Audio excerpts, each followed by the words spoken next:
According to these members of parliament, the money may be sent to wrong persons and therefore something has to be done. In the same line, they have showed open hands to the program but urged the government to also consider the rural areas, as Honorable Bazili Bataringaya, member of parliament for Kashari North, explains. We would like to request, and I hope this is being done, that before the money is sent to the phones, these people are verified very well, because we know that some people don't have national identity cards, and yet they have phone numbers registered in their wives' names or brothers' names, so it may be very difficult to establish.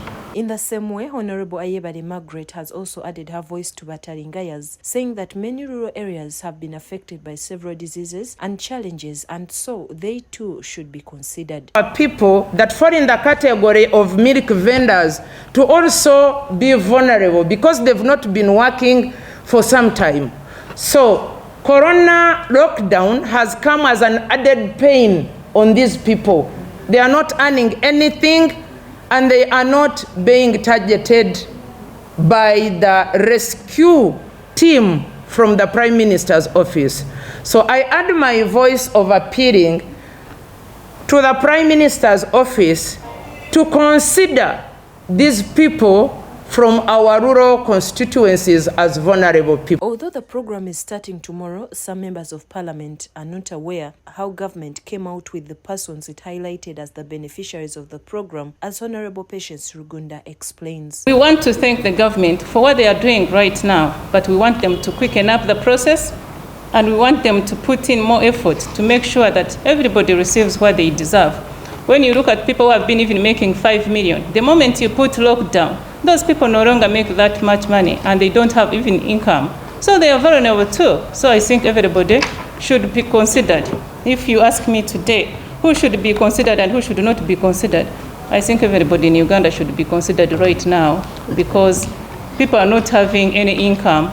The whole country is under lockdown. According to these members of parliament, the calls and requests they receive from their electorates have to be answered, which answers are with government, adding that people living in rural areas depend so much on those living in the cities and municipalities.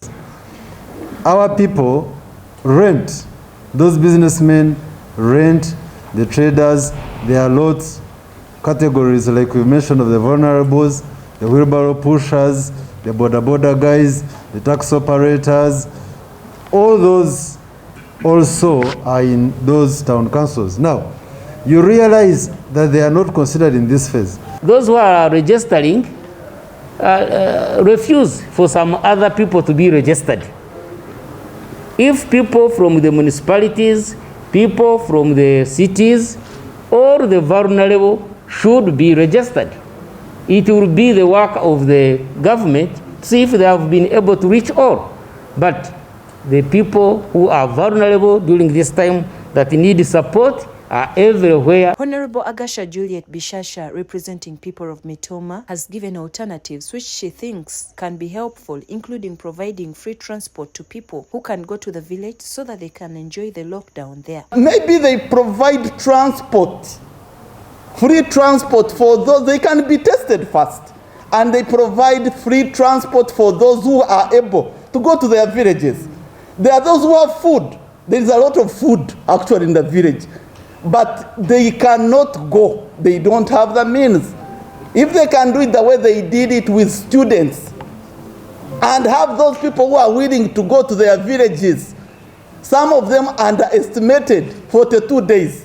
They thought they would manage. It's not easy. We still have almost 4 weeks to go. Even if they benefit on that 100,000, it will not take them long. I'm requesting the government to put free transport. These members of parliament have also reacted to words that are circulating that people in Western Uganda are not vulnerable, and so they do not need this relief. Lockdown does not choose who comes from west, north, south, and vulnerability is not for a section or a given area of Uganda. In Western Uganda, because if vulnerable people that are being chosen are, for example, border people, or private teachers, or people who are carrying bags or baggage in towns, people who are surviving on day-to-day basis. They do not exist only in a given part of this country.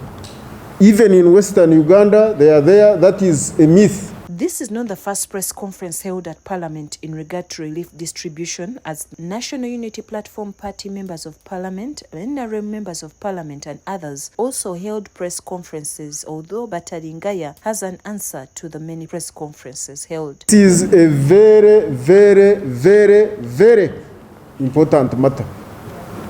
That's why people are coming from where, and the lockdown does not affect NRM, does not affect NUP, does not affect FDC selectively.